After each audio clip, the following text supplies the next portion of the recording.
Después de 35 años de matrimonio, mi esposo llegó a casa y me dijo con una sonrisa que había encontrado a la mujer de su vida. Así, sin más. Mientras yo preparaba la cena que había cocinado durante 3 décadas, me explicó que ella era diferente a mí, que era humilde, sencilla, que no le importaban las cosas materiales como a mí supuestamente me importaban. Yo lo miré fijamente, dejé el cucharón sobre la estufa y simplemente sonreí. Me giré hacia mi secretaria, que estaba revisando unos documentos en la sala, porque sí, tengo secretaria, algo que mi querido esposo parecía haber olvidado convenientemente, y le dije, con una calma que me sorprendió incluso a mí misma: bloquea las cuentas conjuntas, suspende el plan de salud de su madre y manda a cambiar todas las contraseñas. La cara de Roberto en ese momento fue algo que jamás olvidaré. La confusión absoluta de un hombre que creyó que podía simplemente reemplazarme como quien cambia de zapatos viejos. Pero esto apenas comienza. Lo que mi esposo no sabía, lo que ninguno de ellos sabía, era quién soy realmente y de lo que soy capaz cuando me subestiman. Sigue mi historia hasta el final y comenta la ciudad desde donde me estás viendo para saber qué tan lejos ha llegado mi relato. Permíteme presentarme apropiadamente. Mi nombre es Magdalena Torres de Sandoval. Tengo 68 años y durante los últimos 35 he sido la esposa perfecta, la nuera abnegada, la mujer que sacrificó absolutamente todo por una familia que resultó no merecerlo. Conocí a Roberto cuando yo tenía apenas 33 años. Yo trabajaba como contadora en una firma importante en Ciudad de México. Tenía mi propio departamento, mi coche, mi independencia. Era la primera mujer en mi familia en tener un título universitario, algo de lo que mi padre, que en paz descanse, estaba inmensamente orgulloso. Roberto era encantador en aquel entonces. Trabajaba en ventas, siempre bien vestido, con esa sonrisa que te hacía sentir que eras la única mujer en el mundo. Me cortejó durante 6 meses antes de que aceptara casarme con él. Mi madre me advirtió. Me dijo que un hombre tan bonito y tan hablador probablemente traería problemas.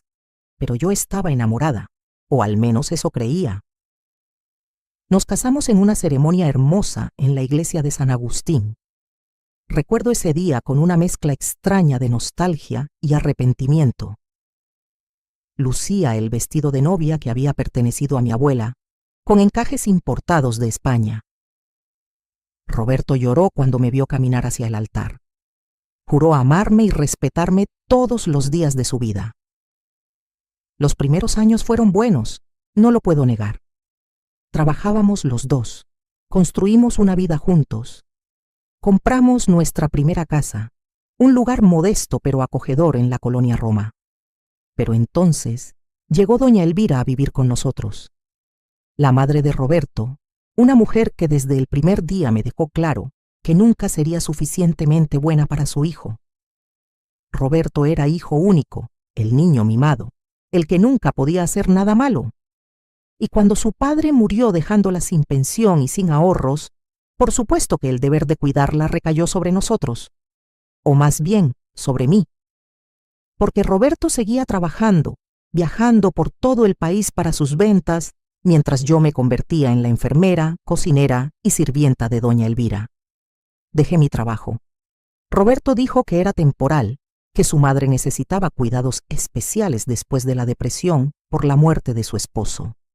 Temporal se convirtió en 30 años.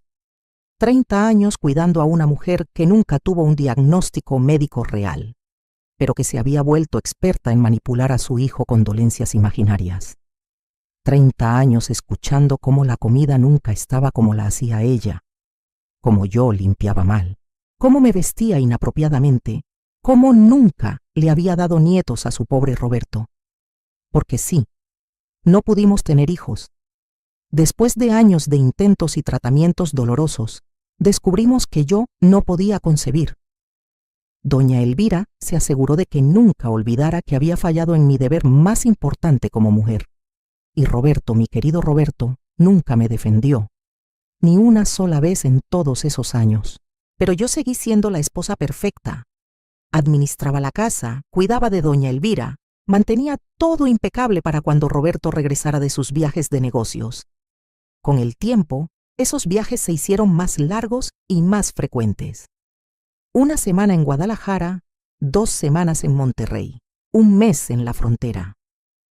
Yo me quedaba sola con su madre, escuchando sus quejas interminables, viendo cómo mi juventud se escapaba entre sus exigencias y caprichos. Roberto llegaba cansado, estresado, y yo me aseguraba de que todo estuviera perfecto para él. Su comida favorita, su ropa planchada exactamente como le gustaba, la casa en silencio para que pudiera descansar. Nunca me quejé. Nunca le reclamé las noches solitarias, los cumpleaños que pasó fuera, los aniversarios que olvidó. Yo era Magdalena, la esposa comprensiva, la que entendía que él trabajaba duro por nosotros.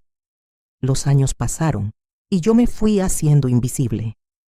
A los 45 años me miré al espejo y ya no reconocía a aquella mujer independiente que había sido. Mi cabello había empezado a encanecer, mi cuerpo mostraba las marcas del tiempo y del estrés. Había dejado de arreglarme, de ponerme bonita. ¿Para qué?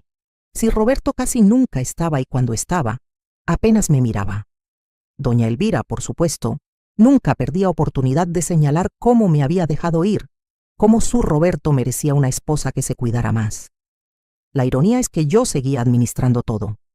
Las cuentas de la casa, los gastos médicos de doña Elvira, que eran considerables a pesar de su perfecta salud, las inversiones que hacíamos con el dinero que Roberto ganaba. Él nunca tuvo cabeza para los números. Siempre fue el vendedor carismático, pero terrible, con las finanzas. Así que esa responsabilidad también cayó sobre mí, y yo la asumí, como asumí todo lo demás. Hace 5 años, doña Elvira finalmente mostró señales de deterioro real. 87 años de amargura finalmente estaban cobrando factura. Necesitaba más cuidados, más atención. Contraté enfermeras, pero ella las corría a todas. Decía que nadie la cuidaba como yo. Roberto insistía en que yo era la única que podía hacer feliz a su madre, y yo, tonta de mí, seguí sacrificándome. Mis propios problemas de salud comenzaron. Hipertensión, insomnio, dolores de espalda constantes de tanto cargar a doña Elvira. Pero mis achaques no importaban. Yo era la fuerte, la que siempre podía con todo. Entonces comenzaron los detalles extraños. Roberto, que antes era descuidado con su apariencia, empezó a preocuparse más por cómo se veía. Se compró ropa nueva sin consultarme, cosa que nunca había hecho. Comenzó a ir al gimnasio, a usar una colonia diferente. Cuando le preguntaba, decía que era por su trabajo, que tenía que verse bien para los clientes. Yo quise creerle. Luego fueron los mensajes. Su teléfono, que antes dejaba olvidado por toda la casa, ahora lo llevaba consigo incluso al baño.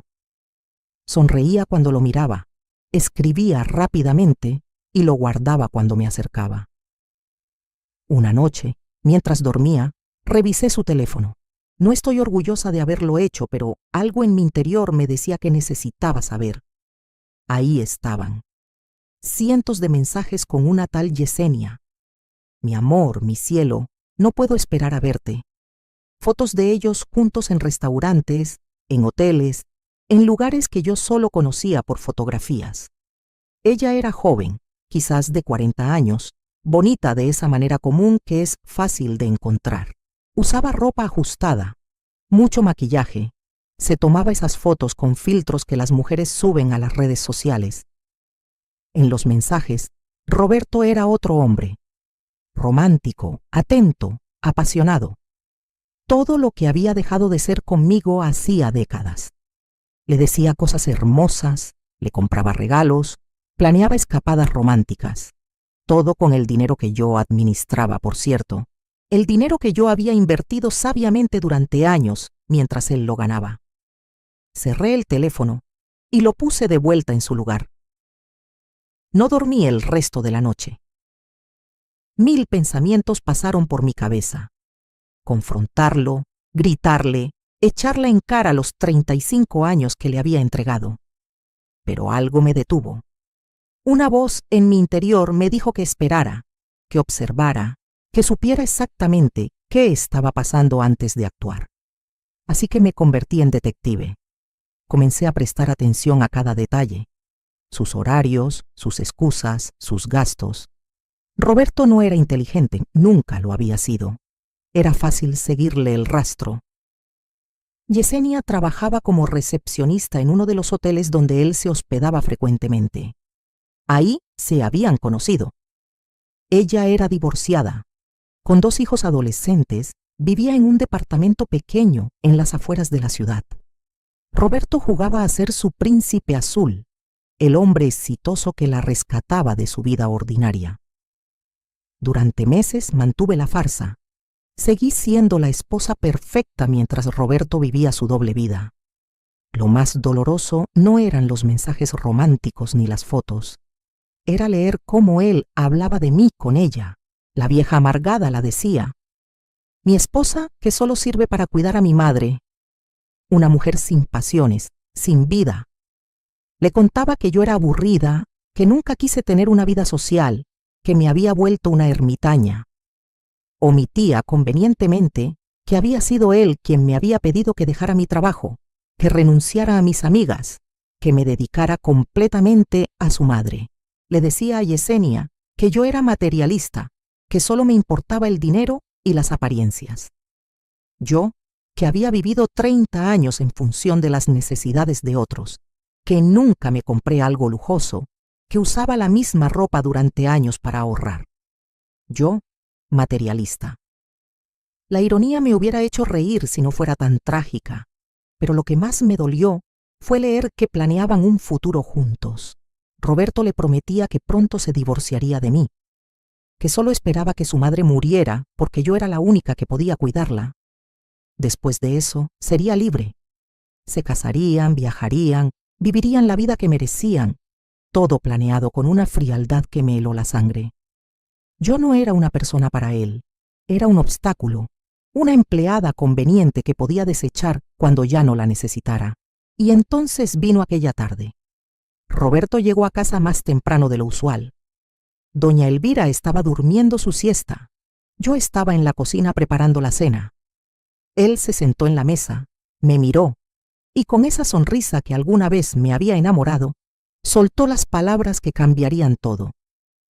He encontrado a la mujer de mi vida, dijo, como si estuviera compartiendo una buena noticia, como si yo fuera su amiga, su confidente, no su esposa de 35 años.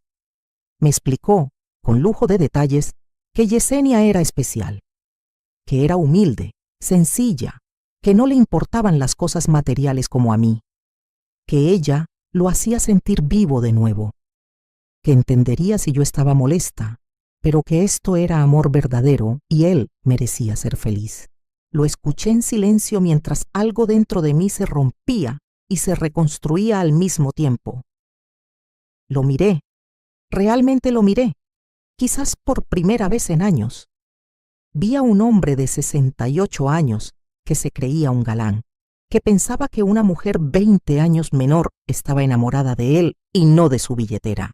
Vi a un hombre que me había usado durante décadas y ahora me descartaba como se descarta un trapo viejo. Vi a un hombre que no tenía idea de con quién estaba hablando realmente, porque Roberto nunca supo quién era yo. Nunca preguntó por mi vida antes de conocerlo. Nunca se interesó en qué había pasado con mis propiedades, con la herencia de mi padre. Asumió que cuando dejé mi trabajo, quedé completamente dependiente de él. Nunca revisó bien los documentos que firmaba. Confiaba ciegamente en que yo administraba su dinero. Y yo lo había hecho, vaya que lo había hecho. Pero también había administrado el mío, el que él nunca supo que existía. Mi padre murió hace 15 años. Era un hombre de negocios exitoso, dueño de varias propiedades en zonas que en aquel entonces no valían mucho, pero que con el tiempo se convirtieron en áreas premium de la ciudad. Me dejó todo a mí, su única hija. Terrenos, edificios, inversiones. Una fortuna que mantuve completamente separada de Roberto, en cuentas y fideicomisos a mi nombre. Cuando me casé, Mi padre, que era un hombre sabio, me había hecho firmar un acuerdo prenupcial que protegía mis bienes. Roberto lo firmó sin leer, ansioso por casarse. Nunca le importaron los detalles legales. Durante todos estos años, mientras Roberto creía que vivíamos solo de su salario de vendedor, yo había multiplicado la fortuna de mi padre. Invertí en bienes raíces, en la bolsa, en negocios pequeños que crecieron. Contraté asesores financieros, abogados, contadores. Construí un imperio silencioso que Roberto ni siquiera imaginaba. La casa donde vivíamos, esa casa que él creía que habíamos comprado juntos, estaba en realidad a mi nombre. Las inversiones que él pensaba que eran conjuntas eran mías. Yo le permitía creer que contribuía igualmente, que era el proveedor, el hombre de la casa, pero la realidad era muy diferente. Así que cuando me dijo que había encontrado a la mujer de su vida, cuando vi esa sonrisa arrogante esperando que yo llorara o suplicara, algo en mí hizo clic. Me giré hacia Patricia, mi secretaria y asesora legal, que convenientemente estaba ese día en casa, ayudándome a revisar unos documentos, y le di las instrucciones. Bloquea las cuentas conjuntas, suspende el plan de salud de doña Elvira, cambia todas las contraseñas. Patricia, profesional como siempre, simplemente asintió y comenzó a hacer llamadas. La cara de Roberto fue transformándose de confusión a incredulidad y finalmente a pánico. ¿Qué cuentas?, tartamudeó. ¿Qué estás haciendo? Le sonreí, esa sonrisa tranquila que había perfeccionado durante años de tragarse humillaciones.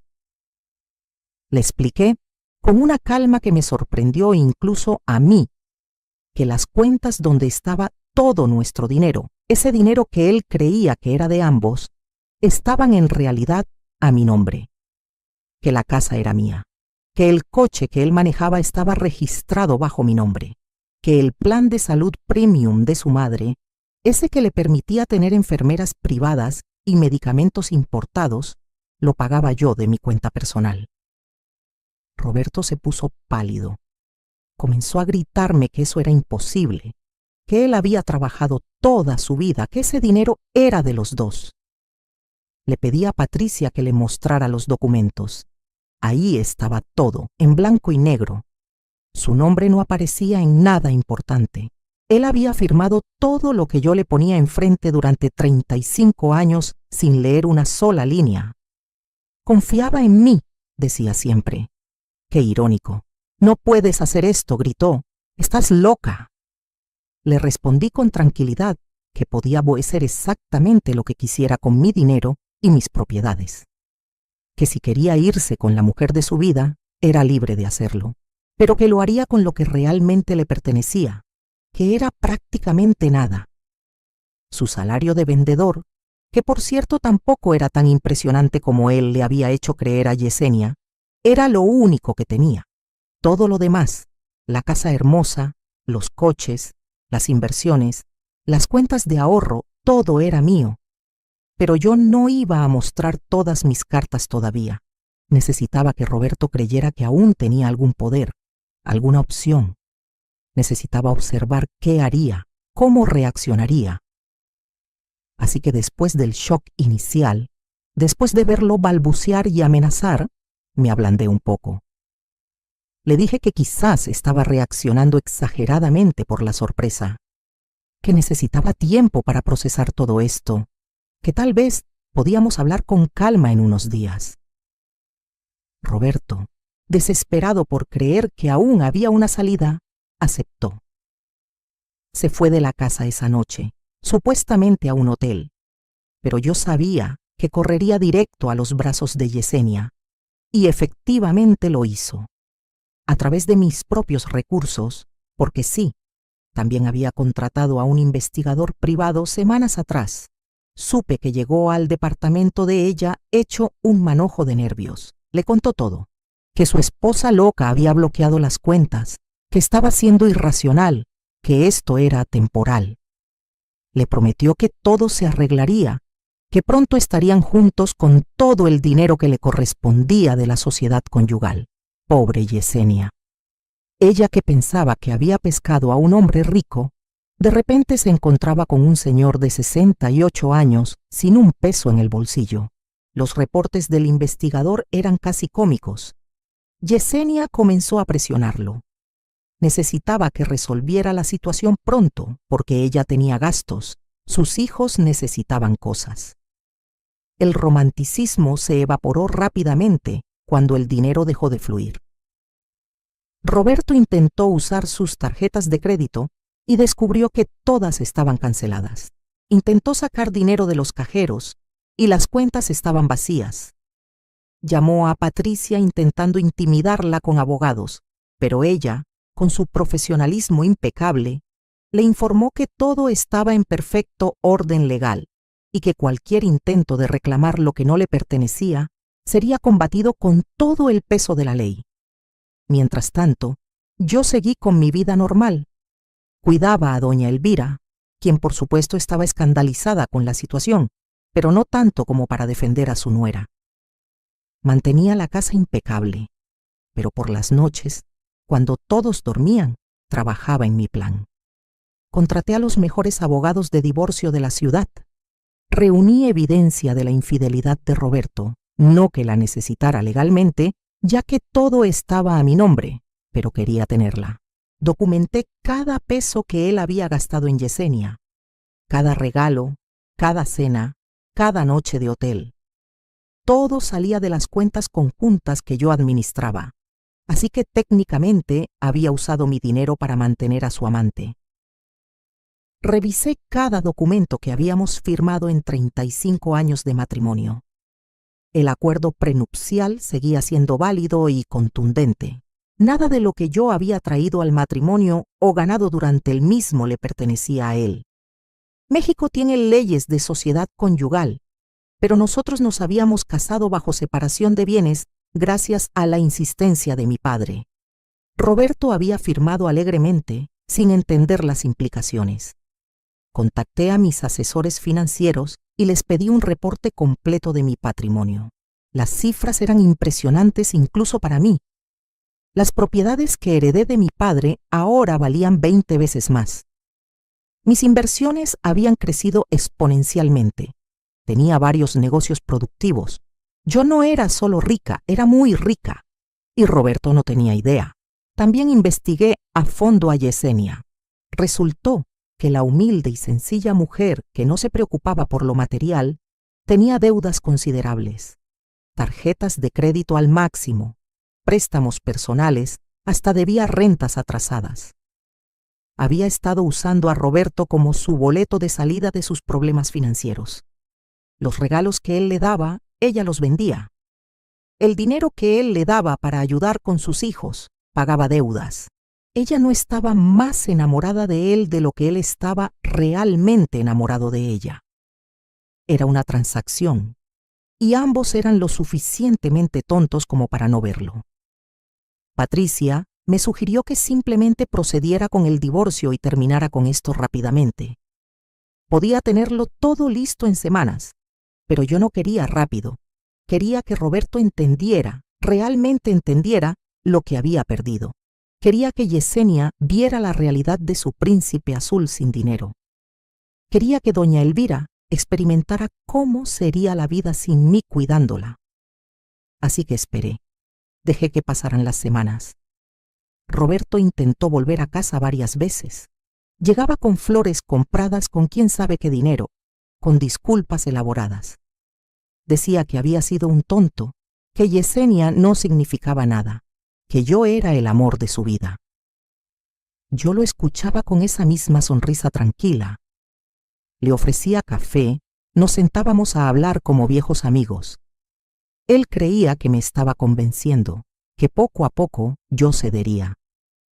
No sabía que cada visita era grabada por las cámaras de seguridad que había instalado discretamente por toda la casa.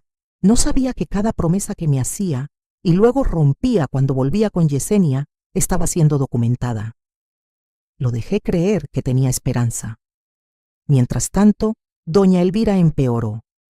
sin su plan de salud premium, dependía del servicio público. Las enfermeras ya no venían a casa. Los medicamentos importados fueron reemplazados por genéricos. Ella estaba escandalizada, furiosa. Me culpaba a mí, por supuesto. Pero también comenzó a culpar a Roberto. ¿Dónde estaba su hijo? ¿Por qué no arreglaba esto? ¿Por qué la había abandonado? Roberto intentó cuidarla él mismo algunas noches. Duró exactamente 3 días antes de darse cuenta de lo agotador que era. 3 días de lo que yo había hecho durante 30 años. Yesenia también empezó a mostrar su verdadera cara. Sin dinero fluyendo, las peleas entre ellos eran constantes. El investigador me reportaba gritos, acusaciones. Ella lo llamaba inútil, viejo mentiroso. Él la llamaba interesada, igual que todas. El amor eterno había durado menos de 2 meses sin financiamiento. Yo observaba todo esto como quien ve una telenovela, excepto que esta era mi vida y yo ahora tenía el control del guión. Comencé a salir más. Me arreglaba, iba a la peluquería, me compraba ropa nueva. Patricia me convenció de unirme a un club social de mujeres empresarias. Ahí conocí a otras mujeres increíbles, fuertes, independientes. Mujeres que habían construido imperios, que viajaban solas, que vivían la vida en sus términos. Me di cuenta de cuánto me había perdido encerrada en esa casa, cuidando a una suegra manipuladora y a un marido ingrato. Una de esas mujeres, Silvia, se convirtió en mi amiga. Tenía 72 años y acababa de regresar de un viaje por Europa. Me mostró fotos de París, de Roma, de Barcelona, lugares que yo solo había visto en revistas. Me dijo algo que se me quedó grabado. Magdalena, la vida no se acaba a los 60. De hecho, puede ser que apenas comiences si te atreves a vivirla. Esas palabras resonaron en mí. Me di cuenta de que había pasado 35 años sobreviviendo, no viviendo. Había sido la esposa perfecta, la nuera abnegada, la mártir silenciosa. ¿Y para qué? Para que un hombre mediocre me reemplazara con la primera mujer que le prestó atención. Para que una suegra amargada nunca reconociera ninguno de mis sacrificios. Para despertar a los 68 años sintiéndome usada y desechada. Pero esa Magdalena estaba muriendo. Estaba naciendo una nueva, una que conocía su valor, que sabía exactamente lo que valía y lo que merecía. Y esa nueva Magdalena no iba a conformarse con simplemente divorciarse. Iba a asegurarse de que todos aprendieran una lección. Contraté a un publicista. Sí, leíste bien. Le pedí que organizara un evento, una cena benéfica para recaudar fondos para el asilo de ancianos local. Renté el salón más elegante de la ciudad. Invité a gente importante, empresarios, políticos, artistas. También me aseguré de que la prensa estuviera ahí. Y por supuesto, invité a Roberto y a doña Elvira. Roberto estaba confundido pero halagado. Pensó que era mi forma de demostrarle que aún éramos una pareja de alto nivel, que yo estaba reconsiderando todo. Doña Elvira, vanidosa como siempre, no podía resistir la oportunidad de codearse con gente importante. Lo que ninguno de los dos sabía era que esa noche yo revelaría exactamente quién era Magdalena Torres, no de Sandoval, sino Torres, la heredera de uno de los apellidos más respetados del sector inmobiliario de la ciudad. Esa noche revelaría mi fortuna, mis logros, mi verdadera identidad, que había mantenido oculta bajo el disfraz de esposa sumisa durante décadas. La noche del evento llegó. Yo lucía espectacular. Había ido al mejor salón de la ciudad. Mi cabello, que había dejado encanecer naturalmente, ahora estaba cortado en un estilo elegante y moderno. Usaba un vestido de diseñador que Patricia me ayudó a escoger, joyas que habían pertenecido a mi madre, tacones que no me ponía hace años. Cuando llegué al evento, las cabezas voltearon. Roberto ya estaba ahí, incómodo en un traje que se veía barato comparado con los de los otros asistentes. Doña Elvira estaba sentada en su silla de ruedas, que realmente no necesitaba, pero que usaba para conseguir simpatía. La cara de Roberto cuando me vio fue de asombro absoluto. No me reconocía. Me acerqué a ellos con una sonrisa radiante. Roberto intentó tomarme del brazo, hacer como que éramos el matrimonio feliz. Yo me solté amablemente y me fui a saludar a los otros invitados, dejándolo parado ahí como un tonto. La cena transcurrió normalmente. Buena comida, conversaciones agradables. Roberto intentaba participar en las conversaciones, pero era obvio que estaba fuera de lugar. Estos eran empresarios reales, gente de dinero y poder. Él era solo un vendedor de clase media que se había creído más importante de lo que era. Luego llegó el momento de los discursos. El organizador del evento, un amigo de mi padre que me conocía desde niña, tomó el micrófono. Agradeció a todos por venir y luego comenzó a hablar de mí. Señoras y señores, esta noche están aquí gracias a la generosidad de una mujer extraordinaria. Una mujer que ha preferido trabajar en las sombras, que ha construido un imperio de negocios mientras mantenía un perfil bajo. Una mujer que esta noche ha decidido salir de esas sombras y tomar su lugar como la líder empresarial que es. Permítanme presentarles a Magdalena Torres, presidenta de Grupo Torres Inmobiliaria Filántropa y una de las mujeres más ricas de esta ciudad. El salón estalló en aplausos. Yo me levanté y caminé hacia el podio. No miré a Roberto, pero podía sentir su shock desde donde estaba. Tomé el micrófono y agradecí a todos por venir. Hablé de mi padre, de cómo me enseñó el valor del trabajo duro y la importancia de ayudar a otros. Hablé de los proyectos que mi empresa estaba desarrollando, de las inversiones en la comunidad, de los planes futuros. Proyectaron en una pantalla gigante mi portafolio de propiedades. Edificios, terrenos, desarrollos comerciales. Cada imagen valía millones. Hablé de mis inversiones en tecnología, en startups exitosas, en proyectos sustentables. Los números eran impresionantes incluso para esa audiencia acostumbrada al dinero. Y luego, solo entonces, mencioné mi vida personal. Hablé de cómo durante 35 años había elegido mantener mi vida profesional separada de mi vida matrimonial. Cómo había preferido ser simplemente la esposa y la nuera, sin que nadie supiera de mis logros empresariales, pero que ahora en esta nueva etapa de mi vida había decidido que era tiempo de ser completamente yo misma. Miré directamente a Roberto cuando dije: a veces dedicamos nuestras vidas a personas que nunca valoraron nuestros sacrificios, personas que nos vieron como sirvientas, no como compañeras, personas que creyeron que sin ellos no éramos nada. Pero la verdad siempre sale a la luz, y la verdad es que yo nunca los necesité. Ellos me necesitaban a mí. El silencio en el salón era absoluto. Todos entendieron a quién me refería. Roberto estaba blanco como papel. Doña Elvira tenía la boca abierta. Anuncié que estaba donando 1 millón de pesos al asilo esa noche. La cantidad era más de lo que Roberto había ganado en los últimos 5 años juntos. Los aplausos fueron ensordecedores. Después del discurso, fui rodeada por gente que quería hablar conmigo, empresarios que querían hacer negocios, periodistas que querían entrevistas, personas que simplemente querían conocer mi historia. Roberto intentó acercarse varias veces, pero siempre había alguien más importante hablando conmigo. Finalmente, cuando el evento estaba terminando, se paró frente a mí. «Necesitamos hablar», dijo con voz temblorosa. «Claro», respondí con una sonrisa. «Mañana a las 10 en mi oficina.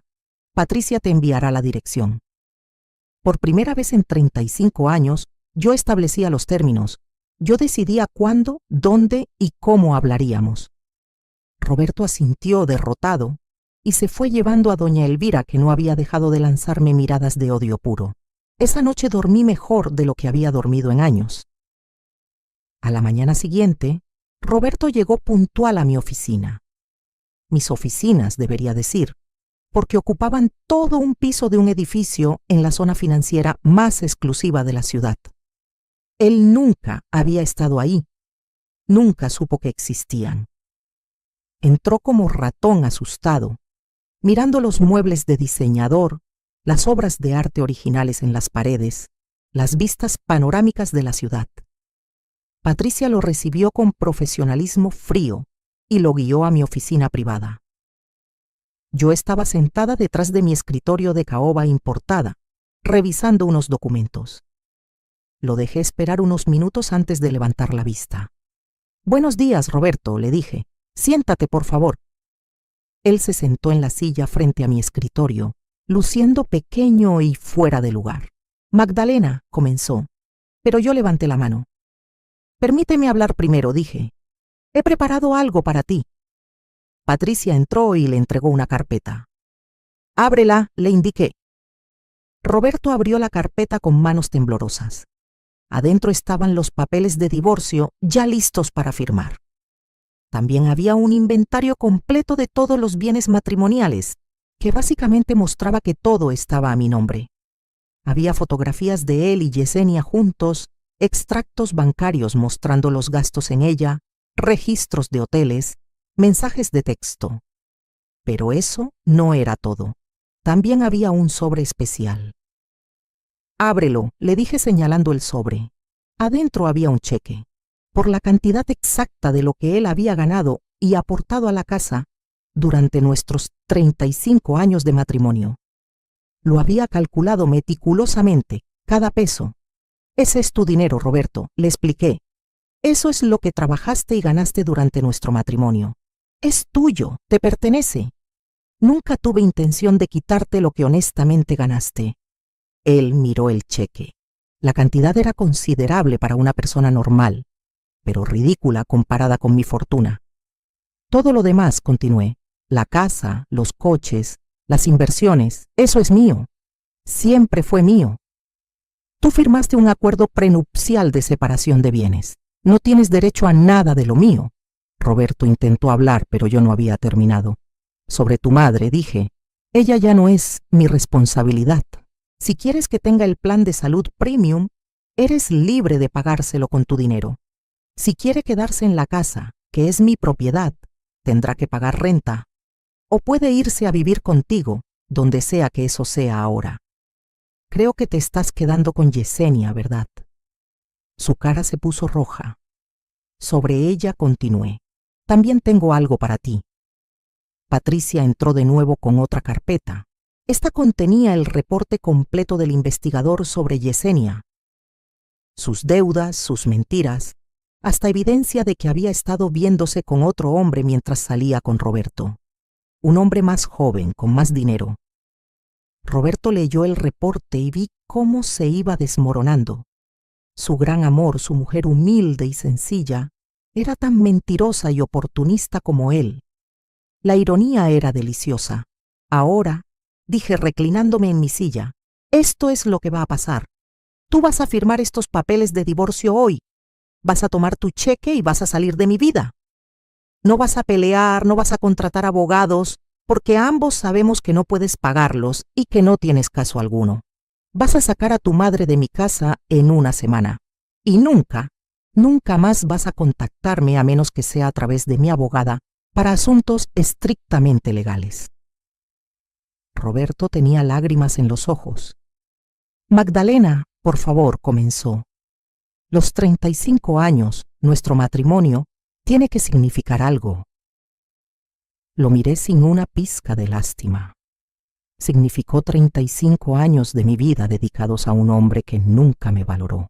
35 años cuidando a una suegra abusiva mientras tú me engañabas quién sabe desde cuándo. Significó sacrificar mi identidad, mi carrera pública, mi felicidad por una familia que nunca me lo agradeció. Así que no, Roberto, no significa lo que tú crees que significa. «Pero yo cometí un error», protestó. «Todos cometemos errores. Cometiste muchos errores, Roberto, durante muchos años, y ahora vas a vivir con las consecuencias. Toma el dinero que ganaste honestamente y construye la vida que quieras. Solo que esa vida no me incluye a mí. Firmó los papeles. ¿Qué otra opción tenía? Tomó su cheque y salió de mi oficina como un hombre destruido. Lo vi irse sin sentir absolutamente nada. No alegría, no tristeza, solo un inmenso alivio. Esa misma tarde, doña Elvira recibió la notificación de desalojo. Tenía 7 días para salir de mi casa. Llamó gritando, maldiciendo, amenazando. Le dije que podía irse por las buenas o podía ser escoltada por la policía. Su elección. Eligió irse por las buenas. Roberto tuvo que buscar un departamento pequeño donde pudieran vivir los dos. Con su cheque podía pagar algunos meses de renta, pero eventualmente tendría que volver a trabajar de verdad. No solo viajar de ciudad en ciudad usando dinero de su esposa. Doña Elvira tendría que acostumbrarse a una vida mucho más modesta. Sin enfermeras privadas, sin medicamentos importados, sin la casa hermosa que yo mantenía impecable para ella. Me pregunto si alguna vez se arrepintió de cómo me trató. Probablemente no. Gente así nunca se arrepiente. Solo se victimizan. Yesenia dejó a Roberto exactamente 2 semanas después de que se mudara con su madre. Aparentemente, un señor de 68 años con una madre anciana y poco dinero no era tan atractivo como pensaba. Él intentó contactarme algunas veces después de eso. Mensajes pidiendo perdón, diciendo que había sido un tonto, que me necesitaba. Bloqueé su número. No había absolutamente nada que él pudiera decir que me interesara escuchar. Mi abogada finalizó el divorcio en tiempo récord. No hubo pelea, no hubo drama. Simplemente terminó un capítulo de mi vida que debió haber terminado años atrás. Y entonces comencé a vivir. Realmente vivir por primera vez en décadas. Contraté a un entrenador personal y empecé a cuidar mi salud, no para verme bien para alguien más, sino para sentirme bien conmigo misma. Me uní a un grupo de viajes para personas mayores y visité París, como Silvia me había sugerido. Caminé por las calles de Montmartre, vi la Torre Eiffel iluminada de noche, tomé café en bistros encantadores.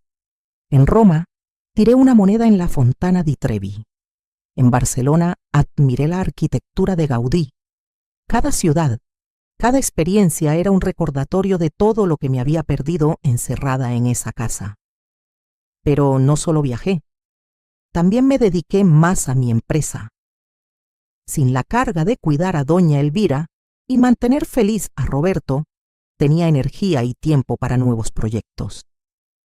Abrí un programa de mentoría para mujeres empresarias jóvenes.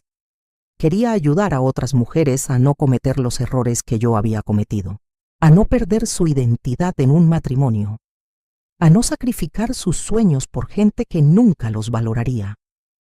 Las historias que escuchaba me rompían el corazón. Tantas mujeres brillantes que se hacían pequeñas para que sus parejas se sintieran grandes. Tantas mujeres con talento que dejaban sus carreras para cuidar a familias que las trataban como sirvientas. Yo les decía, no sean como yo, no esperen 35 años para valorarse. Háganlo ahora. También me reencontré con viejas amigas, esas que había dejado de ver porque Roberto siempre tenía una excusa para no salir, o porque doña Elvira necesitaba algo.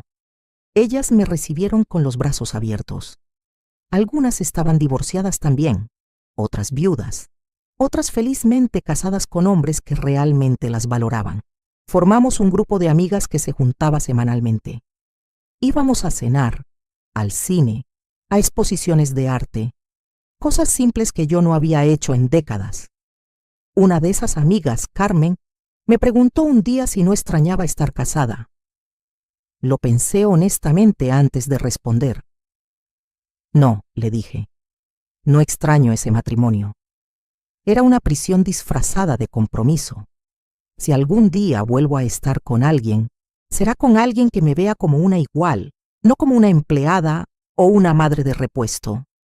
Pero honestamente, en este momento, Estoy disfrutando demasiado mi libertad como para pensar en eso. Y era verdad. Por primera vez en mi vida adulta, yo era completamente dueña de mi tiempo, mis decisiones, mi vida. No tenía que reportarle a nadie, no tenía que pedir permiso, no tenía que sacrificar lo que yo quería por lo que otros necesitaban. Era liberador de una manera que no puedo describir completamente. 6 meses después del divorcio, me encontré casualmente con Roberto en un centro comercial. Él estaba comprando medicamentos para su madre. Se veía cansado, envejecido, derrotado.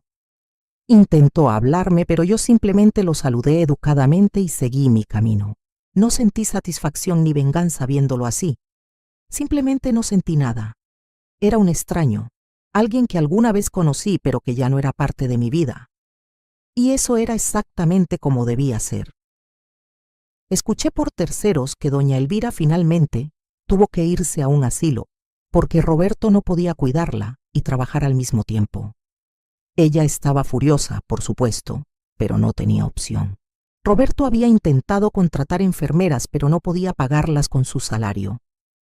La misma mujer que había vivido como reina en mi casa, ahora compartía de habitación con otras 3 ancianas en un asilo público. Parte de mí se sintió mal por ella, pero solo una parte muy pequeña. Ella había tenido la oportunidad de ser amable, de ser agradecida, de tratarme con respeto. Eligió lo contrario durante 30 años. Estas eran las consecuencias de sus propias decisiones. De Yesenia supe que había encontrado a otro hombre, otro señor mayor con dinero. Al parecer, había aprendido a revisar las cuentas bancarias antes de comprometerse. Roberto había sido solo un error de cálculo para ella, igual que ella lo había sido para él. Se merecían mutuamente, pensé. Mi empresa siguió creciendo. Abrimos oficinas en otras ciudades. Desarrollamos proyectos de vivienda sustentable que ganaron reconocimientos internacionales. Yo ya no era solo la heredera del apellido Torres, era Magdalena Torres, empresaria por derecho propio. Di entrevistas en revistas de negocios, participé en paneles de discusión sobre liderazgo femenino. Incluso me invitaron a dar una charla TED sobre reinventarse después de los 60. En esa charla conté mi historia. No todos los detalles, pero lo suficiente.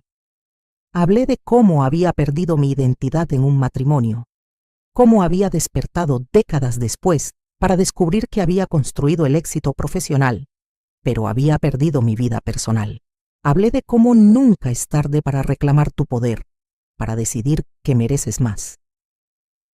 El video de esa charla se volvió viral. Recibí miles de mensajes de mujeres agradeciéndome por compartir mi historia. Mujeres en situaciones similares que encontraron la fuerza para hacer cambios en sus vidas. Mujeres jóvenes que decidieron no perder sus identidades en sus relaciones. Fue entonces cuando realmente entendí que mi experiencia, por dolorosa que había sido, tenía un propósito mayor. Ahora, 1 año después del divorcio, vivo en una casa nueva que diseñé yo misma. Es más pequeña que la anterior, pero completamente mía, llena de luz y de cosas que me gustan. Tengo un jardín donde cultivo flores y vegetales. Adopté 2 gatos que me hacen compañía sin exigir nada más que comida y cariño ocasional. Mis mañanas empiezan con yoga y café en mi terraza. Mis días están llenos de trabajo que me apasiona, reuniones con gente interesante, proyectos que hacen diferencia. Mis noches las paso leyendo, viendo películas que yo escojo o saliendo con amigas. No hay nadie criticando lo que cocino, cómo me visto o cómo administro mi tiempo.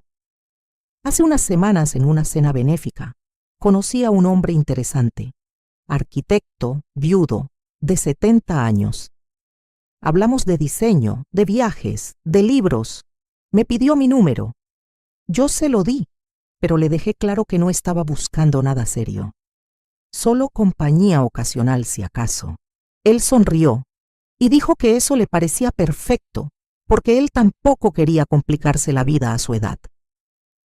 Hemos salido a cenar un par de veces. Es agradable tener conversaciones intelectuales con alguien, pero no estoy apurada. No necesito un hombre para completarme. Ya estoy completa. Esa es quizás la lección más importante que aprendí de todo esto. Pasé 35 años creyendo que mi valor venía de ser una buena esposa, una buena nuera, de sacrificarme por otros. Pero mi valor siempre estuvo en mí misma, en mi inteligencia, mi trabajo duro, mi capacidad de construir y crear. No necesitaba que Roberto me validara. No necesitaba que doña Elvira me apreciara. Yo era valiosa con o sin su aprobación. Ojalá hubiera aprendido esto antes. Ojalá la Magdalena de 33 años hubiera sido tan fuerte como la Magdalena de 68. Pero no puedo cambiar el pasado. Solo puedo vivir el presente y construir el futuro.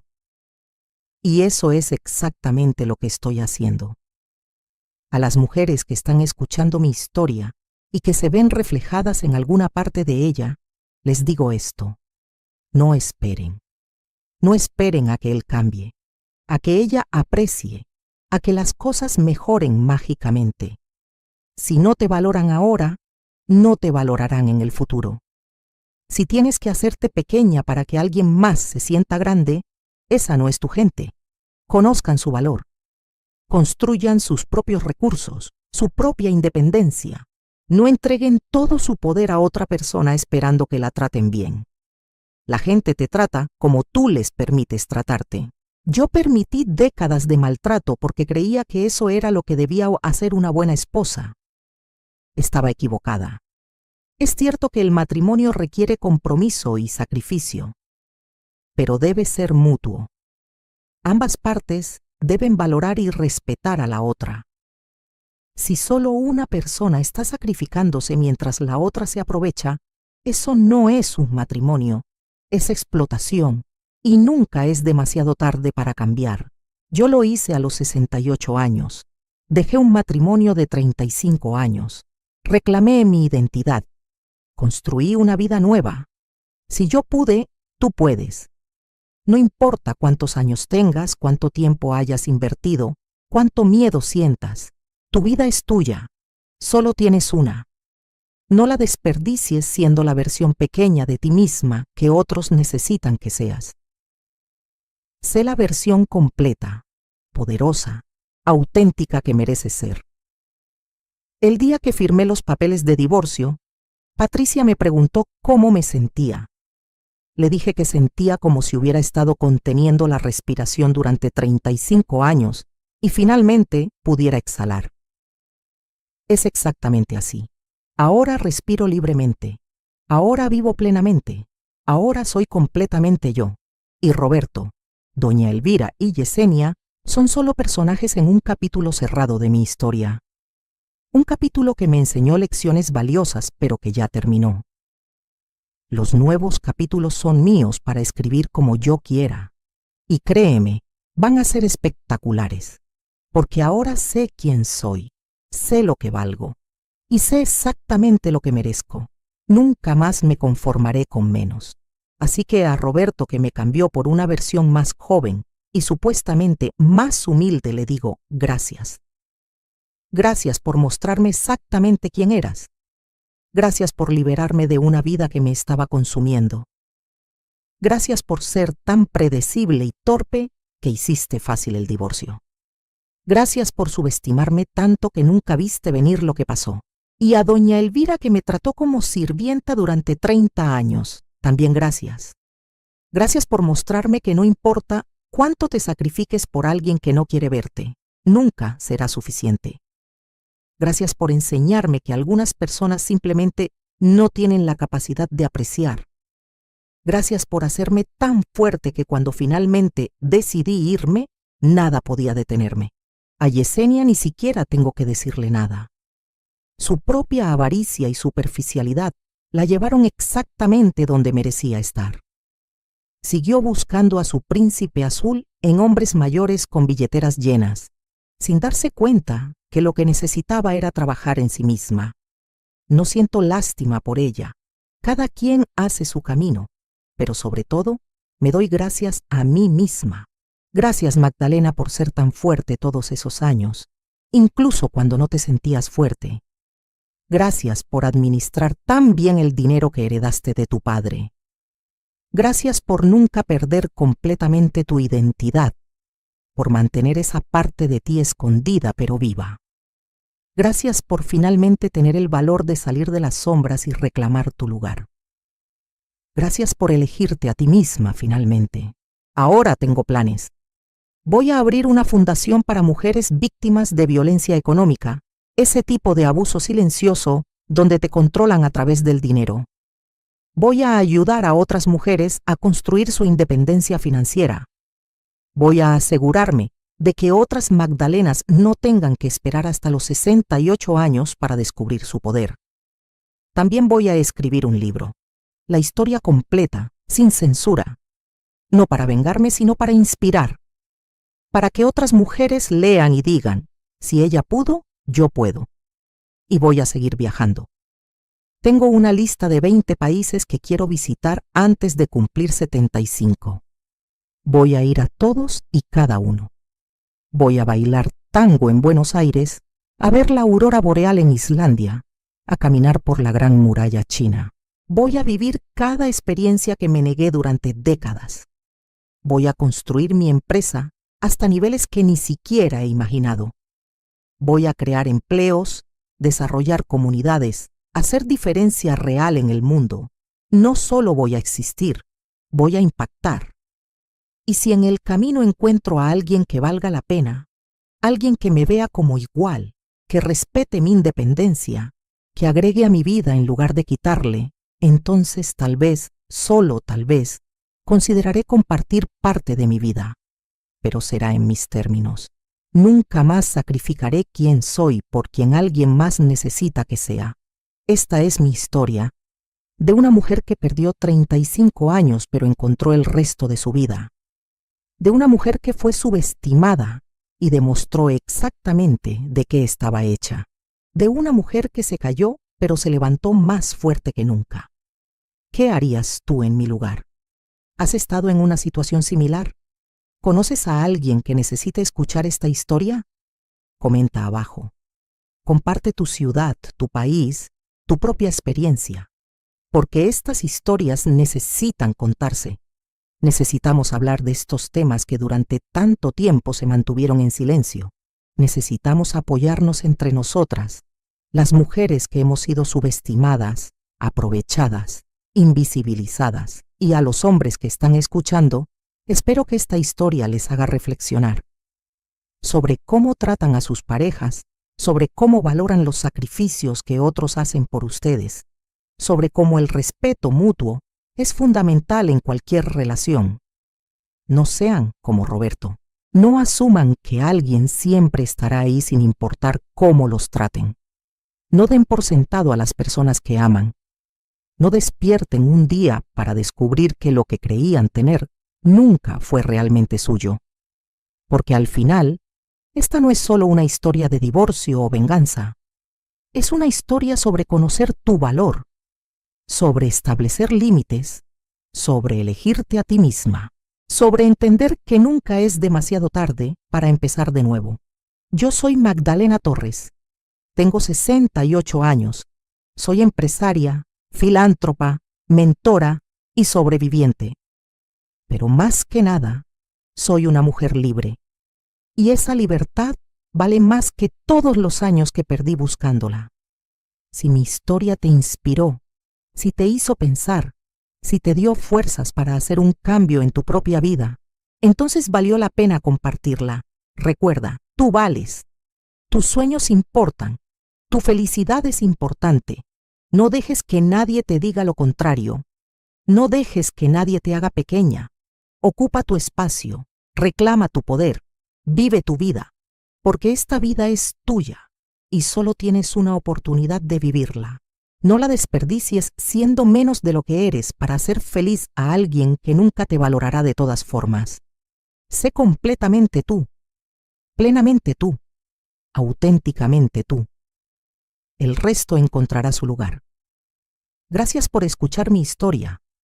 Gracias por estar aquí. Y recuerda comentar desde dónde me estás viendo. Me encantaría saber qué tan lejos ha llegado este mensaje de empoderamiento y libertad. Hasta pronto.